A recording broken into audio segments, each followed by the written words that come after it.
What's up, everybody? Welcome into another edition of Mile High Hockey and Mike Evans. This season has been a roller coaster, and we found another one yesterday because Chris MacFarland, the Avalanche's GM, has a press conference, and what do you know? He gets asked about Gabriel Landeskog and says, I don't foresee him practicing with us in the next couple of days, couple of weeks. I think you guys can see where this is going. I will ask you, Mike. To me, it sounded like Chris MacFarland ruled Gabriel Landeskog out for the year. Now, he did hedge a little later on in the press conference. Well, there's a chance for the playoffs, but I think you guys can see where this is going. A pretty telling quote from the Avalanche's GM. I agree, because at first I heard some folks say, well, this rules him out for the regular season. Folks, he was never going to come back for the regular season. He's on long-term injured reserve right now. His $7 million salary does not impact the Avs salary cap. If you have him play one regular season game, you have to move him back onto that active salary cap, and you got to clear $7 million worth of cap space. That was not going to happen. The only option for him would be to come out and play in the playoffs when it doesn't matter at that point, right, what your long-term... What Vegas Golden Knights always do, exactly, and fans get upset with Mark Stone and players like that. So what I heard was, you see where this is going, he's not going to play this year. And so now, once again, it's going to be 3 full years since this guy played hockey. I don't know what they do moving forward after this year. Their options are really kind of limited. Look, the best thing to do would be this. Gabe Landeskog just says, look, Avs, I'm not going to continue to put you through this. Will I or won't I be able to come back? I'm just going to let you know effectively I'm retired. I still want to get my money. Stash me on long-term injured reserve for the next 4 years so I can get my $7 million a year, my $28 million that I have coming to me, and we'll call it good. That's interesting, because I think a lot of folks think he'll just retire and there'll be this like big ceremony and Gabe wears a suit and comes to Ball Arena and there's this big, like celebration of Gabriel Landeskog's career, which quite frankly, Mike, he deserves, right? Like the captain of this team for a long time, the image of him coming out with the Swedish flag draped around him, hoisting the Stanley Cup at the parade. Like we'll never forget that vivid memory as Avs fans, but don't you think the organization is going to, does this have the potential to get messy is what I'm getting at here? If he does say, just put me on long-term IR the next 4 years, give me my $28 million. I mean, 3 years of this has been exhausting. Can the Avs keep up this charade, if you will, for 7 years? Or will someone like a Joe Sakic, a Josh Kroenke get involved and could it get uncomfortable between Gabe and the Avs? At some point, maybe, yeah, you have the option also of just, and I don't know all the NHL salary cap rules and all that kind of stuff, retirement and all that kind of stuff, but maybe there is some sort of buyout that you can agree to, that effectively he's retiring and this is how you handle the remaining parts of his deal. That part I'm not sure. That's right now above my pay grade. But the idea of him and MacFarland kind of said, listen, Gabe, we're gonna leave it up to him, right? He's kind of earned the right to make his call. Well, has he? Because here's the thing. If Gabe comes out after this season and says, hey, it is still my goal to try to come back. Yeah. Well, that puts the Avs in a tough position because, in order for you to really feel like you're getting a return on your investment, he has to be able to play during the regular season. And now that brings back into account the money he's making and how do you go about building a roster knowing that under a hard cap, you've got to make that $7 million a year work. Well, and the other thing to this is Gabe did himself no favors, Mike, with the comments that I've told you about many a times, and our viewers and listeners will know, I'm going to shoot for mid-September to April. And then he goes to the golf tournament and says it's a matter of when, not if. And then the fan on Instagram tells him to retire, and he says, is it though? We all love Gabe. We're not mad at Gabe for getting hurt. It was a fluke thing. His knee got sliced by a skate. But I just gave you 3 concrete examples of where Gabriel Landeskog put the pressure on himself. And quite frankly, mid-September to April isn't going to happen. We're 99.9% sure. I guess the playoffs do start in mid-April. But I don't think Gabe did himself a lot of favors in how he handled the last 9 months with some of those key sound bites. Yeah, so to your point about where this thing goes, it's not at that level yet. And so I don't even really want to worry about it too much.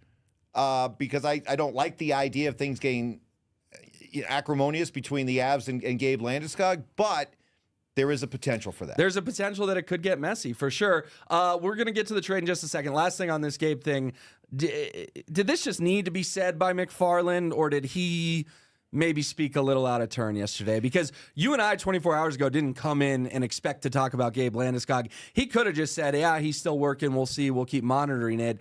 Did the Avs GM sort of have a little bit of slip of the tongue, or was it just time it became quote-unquote announced that Gabe won't be back? I think it was maybe a good thing to do, honestly, because you still have some Avs fans out there that I think are kind of clinging to the idea that Gabe could come riding to the rescue come playoff time.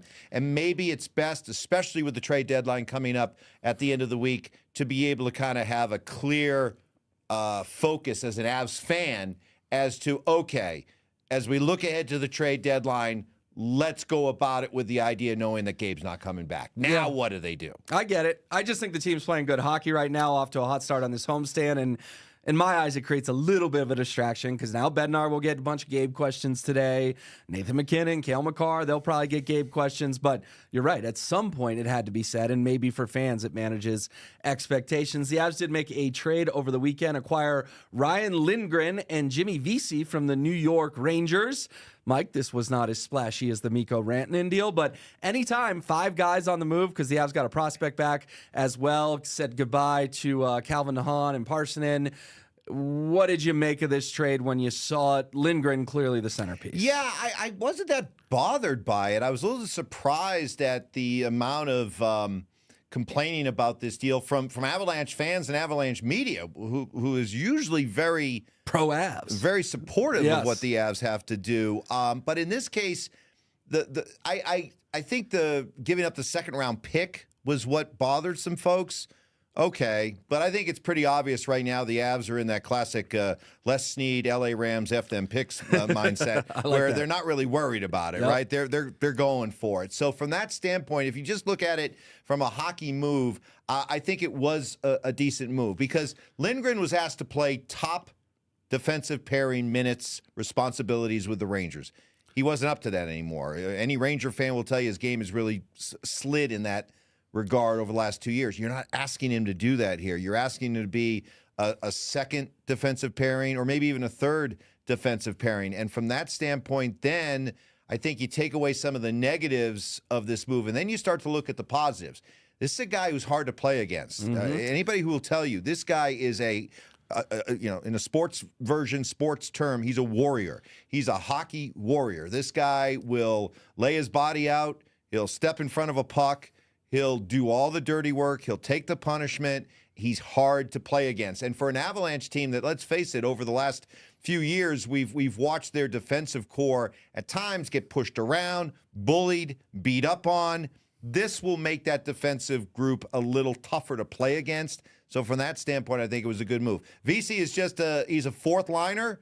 You only have a certain expectation about what you're going to get from a fourth liner, but from that standpoint, I think that this is an upgrade compared to what they had for fourth liners. This guy gives you a little bit more. Well, and VC had 13 goals, 13 assists last year. Like, you would take that in a heartbeat if he can get to that form. And I like what you said about Lindgren because I think there's such an instinct to just go straight to the stat sheet, right? Oh, guy's got 2 goals or whatever, 17 assists, something like that. He is a defensive defenseman, and you have to be a true hockey fan, like you said, to understand the type of stuff he's doing on the ice that can help a team win that won't show up in the stat sheet. Maybe block shots if you want to go down that rabbit hole, but I think we're so spoiled by a guy like Cale Makar that you have to remind yourself, first of all, there's not 6 Cale Makars out there. There's only 1. And second of all, you do need to kind of toughen up this defensive core. And like you said, he was playing 20 minutes a game for the Rangers. What's that number drop to here? 14 minutes a game? Right. Something like that. That feels much more sustainable. It's so funny. You and I, we seem to be on the other side of the groupthink, which I think is good for folks who check out Mile High Hockey, because the groupthink is the Mikko trades this home run and this trade stinks. Well, you and I still maybe not totally convinced on the Mikko trade, even though Martin Necas is off to a good start. Well, they've won the trade to this point. To this point, they've won the trade. Yeah. But again, victory laps can happen in June. Sure.